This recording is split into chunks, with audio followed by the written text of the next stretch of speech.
गज़वा यरमौक 636 ईस्वी में हुआ और ये एक फैसला कुन जंग थी जिसमें मुसलमानों की फौज ने रोमियों के खिलाफ अजीम फतह हासिल की।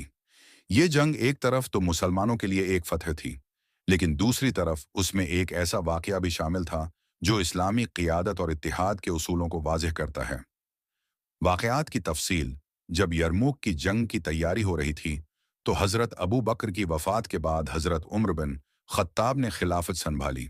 हज़रत उमर ने जंग के लिए एक अजीम सिपह सालार हज़रत खालिद बिन वलीद को मुकर्रर किया। हज़रत खालिद की क़ियादत में मुसलमानों ने रोमियों का मुकाबला किया। हालांकि रोमियों की फ़ौज बहुत ज़्यादा थी और वो इस जंग में फ़तह के लिए पूरा जोर लगा रहे थे। मुसलमानों की तादाद कम थी, मगर हज़रत खालिद बिन वलीद की हिकमत अमली और ईमान की ताकत ने तमाम फ़र्क डाल दिया। जंग के दौरान हज़रत खालिद ने कई मौके पर हकमत से काम लिया। जब रोमियों की फ़ौज मुसलमान फ़ौज पर हमला करती तो हज़रत खालिद फ़ौरन अपने सिपाहियों को दिफाई पोजीशन में ले आते, और जब रोमियों की फ़ौज कमज़ोर पड़ती तो वो हमला कर देते। सबसे अहम लम्हा: जंग के दौरान मुसलमानों की एक बड़ी फ़ौजी गलती हुई जिसमें बहुत से मुजाहिदीन कमज़ोर हो गए और रोमी फ़ौज के सामने घबरा गए। लेकिन हज़रत खालिद ने फ़ौरन इस सूरत हाल का मुकाबला किया और मुसलमानों के हौसले को बुलंद किया। हज़रत उम्र ने उस वक्त हज़रत खालिद को एक अहम पैगाम भेजा जिसमें लिखा था, आए खालिद, अगर तुम्हें अल्लाह की मदद हासिल हो तो तुम्हें कभी भी शिकस्त नहीं हो सकती। जंग के दौरान हज़रत खालिद की क़ियादत ने न सिर्फ मुसलमानों के इत्तेहाद को मजबूत किया, बल्कि उनकी हिकमत और अज़्म ने यरमुक के मैदान में रोमियों के कदमों को भी डगमगा दिया।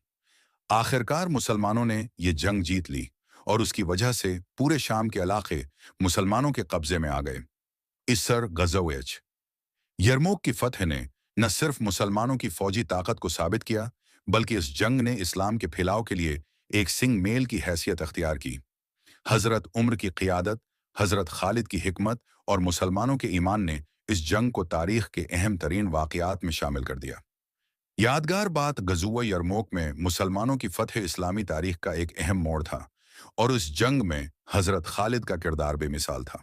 इस जंग के बाद रोमी सल्तनत की ताकत को शदीद नुकसान पहुंचा और पूरा मशरक़ी रोमी सल्तनत मुसलमानों के कब्ज़े में आ गया। ये जंग न सिर्फ फ़ौजी सतह पर बल्कि इस्लामी क़ियादत, इत्तिहाद और हिकमत का भी एक मज़हर थी। ये वाक़या न सिर्फ एक बड़ी जंग है, बल्कि मुसलमानों की क़ियादत और हिकमत का एक बेमिसाल नमूना है जो इस्लामी तारीख़ में कम ही तफसील से बयान किया गया है।